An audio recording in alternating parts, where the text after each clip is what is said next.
Welcome everybody to the series entitled What Do You Really Mean? Now maybe this should just be an introduction to the session to tell you why I'm embarking upon it.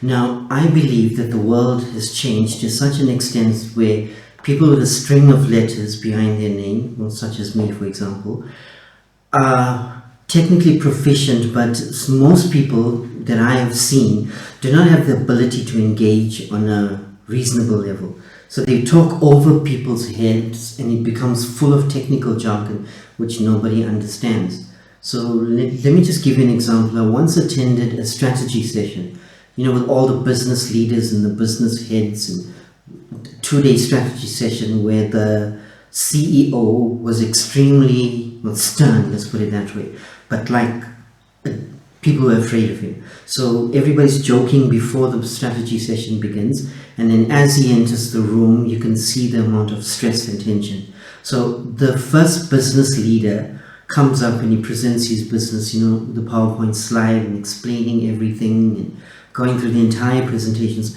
At the end of it he sits down and asks if there's any questions. So I raise my hand and I say, I have a question. So you've shown us this PowerPoint slides, but what do you really mean?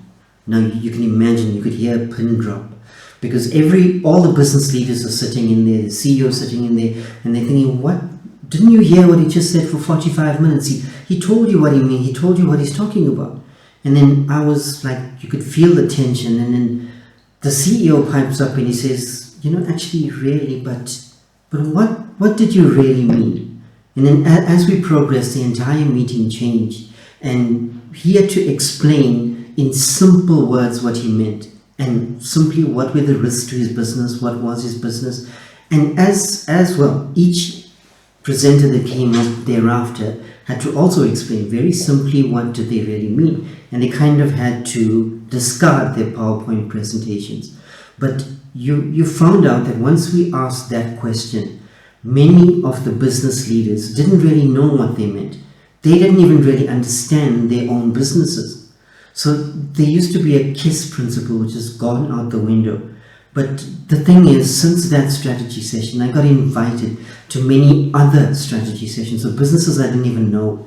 And all I did is just ask simple questions. So what did you really mean? And the strategy sessions got turned on their head. So simplistically, what do you really mean? And I used to work for a bank once, one of the biggest banks in our country, and I was so complimentary of the strategy that they had, which is very open plan, and you could walk in and speak to anybody at any time. So I was telling somebody about how good this bank is, and they said to me, no, but things have changed in that bank.